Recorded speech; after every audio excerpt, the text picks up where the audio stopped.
خداوند درباره اولیای واقعیش چه گفته؟ من آذی لی ولیا، حدیث قدسیه،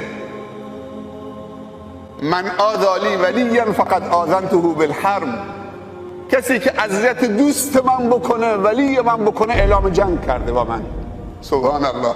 وقتی به این درجه نائل میشید، به درجه ولایت خدا و دوستی خدا نائل میشید، خدا اعلام میکنه هر کسی اذیت و آزاری به دوست من برسانه، نگاه بدی بهش بکنه، اعلام جنگ با من کرده، طرفت اللهه.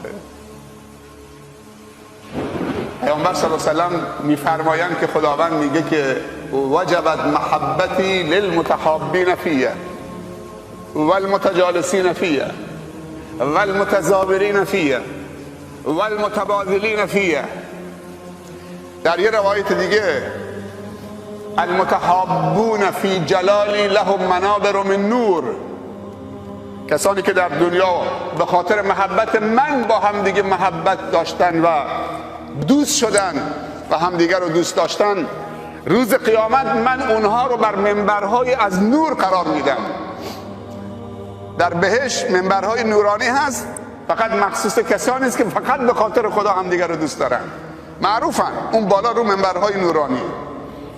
و خداوند میگه محبت من واجب شد بر 4 نفر، کسانی که با همدیگه به خاطر من دوست میشن، به خاطر همدیگه با همدیگه هم مجلس میشن، متجالسین، به خاطر من با همدیگه می نشینن، والمتزاورین، به خاطر من به زیارت هم میرن، نه به خاطر مسائل دنیوی.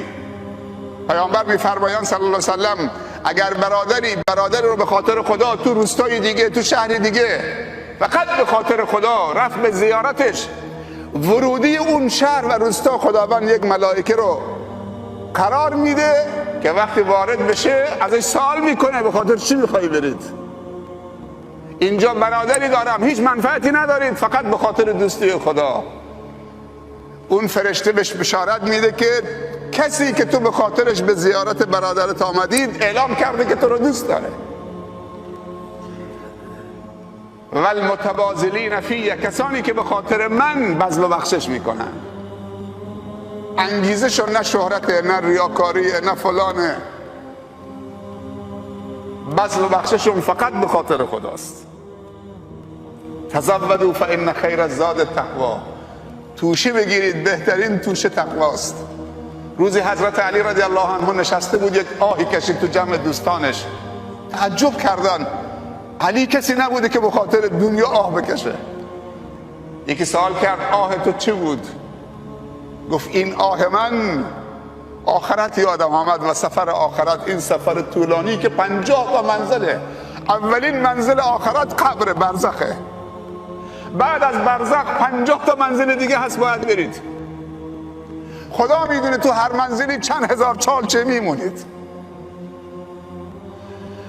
آه از طول سفر و کمی زاد و توشه و تنهایی و غربت در این سفر خودش تنهاست. علما میگن قبر 4 تا پیام فرستاده برای زندگان روی زمین. انا بیت الدود، انا بیت الظلمه، انا بیت الوحشه، انا بیت الغربه. من خانه مار و کرم و عقربم، مورم. من خانه ظلمت و تاریکیم، برای تاریکی من چه چراغی آماده کردید.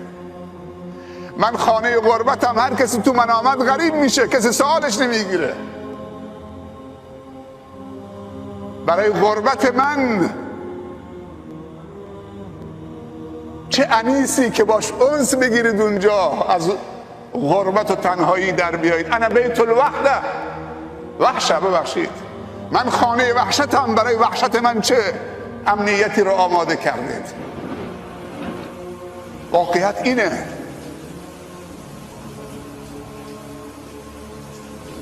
علما میگن سرمایه‌دار هنگام مرگ شناخته میشه، نه هر کسی بلدینگاش به اوج رسیده، یا هر کسی نان شب نداره اون مفلس بدبخت ما فکر میکنیم فقیره.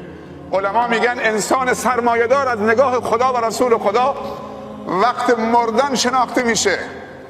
اگر شهادتین به زبانش آمد وقتی که جانش میخواست تسلیم بکنه، روحش به حلقومش رسیده بود، اگر رو به قبله نشست، وضو گرفت، مسواک زد، لباس پاک پوشید، وضو گرفت و زن و بچه‌شو طلبید منو حلال بکنید، اشهد ان لا اله الا الله و اشهد ان محمد رسول الله، جانو تسلیم کرد. اون سرمایه دار اگه نان شبم نداشته باشه. ولی اون تاجری که میخواد بمیره 4 نفر داره گوشش میگن بگو لا اله الا الله. پیامبر صلی الله علیه و سلم فرموده هر کسی آخرین کلامش در دنیا لا اله الا الله باشه دخل الجنه. سنت اگر کنار کسی که روحش بالا میاد نشستید در حال نزع روحه، این که آرام در گوشش بگید، بهش نگو بگو لا اله الا الله، خودت زمزمه بکن تا بشنوه، تا تکرار بکنه، شاید دستگیری داشته باشه. اما بالای سر تاجر می نشینن بگو لا اله الا الله، کلید گاف صندوق، سیویج ماشینام، کلید انبارام، این همه درست کرده، همه میاد تو ذهنش.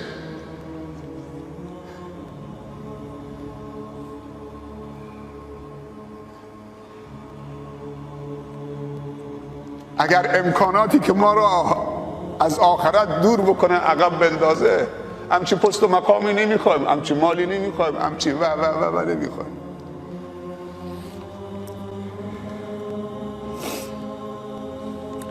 علما میگن که اگر خدا یک بار دیگه به هر انسانی که مرده اجازه بده که زمین شکافته بشه، بگه 5 دقیقه سرت بیا بالا یک نصیحت برای زندگان بکن.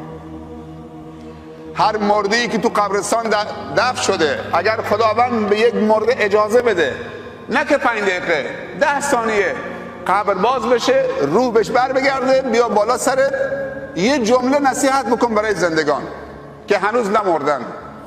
علما میگن اون جملهش اینه: تزودوا فان خیر الزاد التقوی. توشه بگیرید، بهترین توشه تقواست.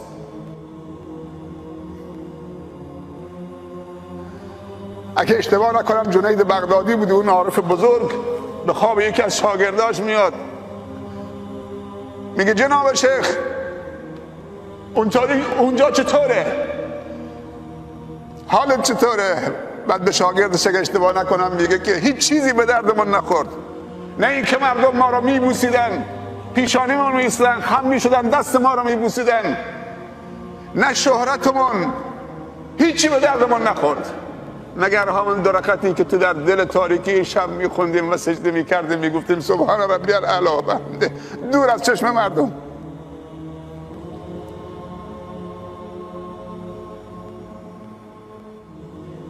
اینا هیچ کدوم به درد آدم نمیخوره. این همه عکس گرفتن و خم شدن و دست بوسیدن و پیشونی بوسیدن و تعریف و تمجید و